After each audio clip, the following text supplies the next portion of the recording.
Assalomu alaykum hurmatli kuzatuvchilarimiz. O'zbekiston mahallalar uyushmasi va Unicorn Soft kompaniyasi tomonidan ishlab chiqilgan raqamli mahalla platformasi mahalla raislari va yettilik a'zolariga chinakam ko'makchi bo'ldi desak xato bo'lmaydi. Bugungi kunda respublikadagi barcha mahallalar yettiligi kundalik faoliyatini to'liq raqamli mahalla platformasi hamda uning mobil ilovalari yordamida yuritmoqdalar. Ijodiy jamoamiz bilan biz Jizzax shahrining Jizzaxlik mahallasida mehmonda bo'ldik va bugungi kunda raqamli mahalla platformasi haqida fikrlar bilan o'rtoqlashdik.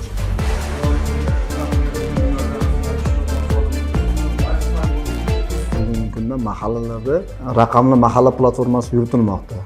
Bu mahallalar raqamlashtirish, mahallalar qog'ozbozlikdan voz kechish, ortiqcha qog'ozbozlik, byurokratiyadan voz kechish maqsadida ushbu platforma ishlab chiqarilgan. Bugungi kunda ushbu platformadan mahalla yettiligi tomonidan doimiy ravishda foydalanib kelinmoqda. Aholining ijtimoiy-iqtisodiy muammolarini hal etish bo'yicha yagona savolnoma moduli ishlab chiqilgan. Yagona savolnoma moduli orqali mahalladagi ijtimoiy-iqtisodiy muammolar o'rganilmoqda. Bugun barcha yettilik jamoamizga to'g'ridan-to'g'ri planshetlar berildi.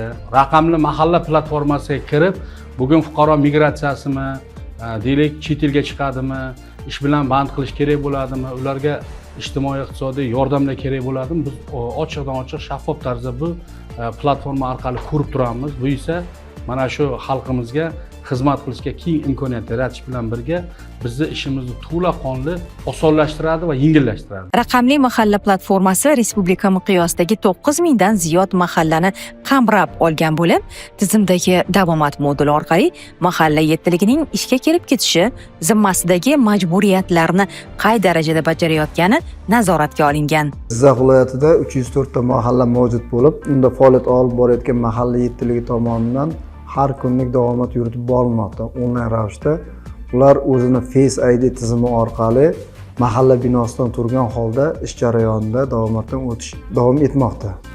Mahalla yettiligi tomonidan xonadonma-xonadon yurib, o'rganib, aholining muammolari, xorijdan qaytgan fuqarolar muammolari, ular bandligini ta'minlash, ularga ijtimoiy yordamlar, ko'maklar ko'rsatish bo'yicha ishlarim davom etmoqda. Hokim yordam sifatida mahallada aholi bandligini ta'minlash, kambag'allikni qisqartirish ishlarini amalga oshiramiz.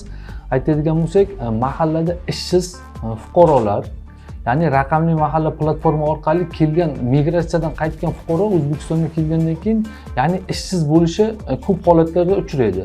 Ya'ni ularni ish bilan band qilish maqsadida ularga mavjud bo'sh ish o'rinlari taklif etilishi, undan so'ng o'sha tadbirkorlik yoki bo'lmasa o'zini o'zi band qilish imkoniyatlari bo'ladigan bo'lsa, unga kreditlar berish, ya'ni ularni g'oyalarini yoki bo'lmasa kasb hunarga o'qitish, shu ishlarni amalga oshiramiz. Raqamli platformaga kiritilgan. Bugungi kunda raqamli mahalla platformasida Jizzax viloyatida 45762 nafar fuqarolar xorijga qaytgan va ketganlar ro'yxatga olingan. Ketish istagidagi fuqarolar bilan hozirgi kunda migratsiya agentligi bilan birgalikda o'qitish ishlari, tilga, kasb hunarga o'qitish ishlari olib borilmoqda. Raqamli mahalla platformasi shu mahallalarimizni ishlash faoliyatiga qanday yangiliklar olib kiryapti? 3000 taga yaqin fuqarolarimiz bor. Shunga asosan men ishlaydigan ijtimoiy ishlaydigan kontingent bir 200 ta 300 tani qamrab oladi. O'sha nogironlar, ijtimoiy himoyaga muhtojlar bilan ishlayman. Endi yil davomida murojaatlar juda ham ko'p bo'lmagan, chunki o'sha xalqni, fuqarolarni xonadoniga ichiga kirib borishga harakat qilamiz. Ularning muammosini yechishga harakat qilganligimiz sababli ularning murojaatlari javobsiz qolmaydi. Raqamli mahalla platformasi bu xonada o'tirib faqat kompyuter orqali boshqarish emas, balki mana xonadonga kiryapmiz-ku, har doim mana shu qo'limizda planshet orqali ham ushbu platformadan foydalanishni o'zi ham bizga bir qulaylik berdi desam adashmayman. Raqamli mahalla platformasiga ulangan foydalanuvchilarning ish jarayonida yuzaga keladigan tushunmovchiliklarni zudlik bilan hal qiluvchi mexanizm yo'lga qo'yilgan bo'lib, malakali mutaxassislar yuzaga kelgan muammolarni zudlik bilan bartaraf etishadi. Mijozlarga zarur texnik xizmat va ko'mak ko'rsatiladi. Hozirgi kunda Unicorn Soft Jizzax viloyat filial tomonidan mahallalar uyushmasi Jizzax viloyat boshqarmasi tomonidan hamkorlikda ish olib borilmoqda. Ushbu ish jarayonlari natijasida tizim to'liqligicha o'rganib chiqilmoqda hamda tizimda yuzaga kelayotgan kamchiliklar bizga darhol aytiladi hamda viloyat mas'ul xodimlari tomonidan bartaraf etiladi.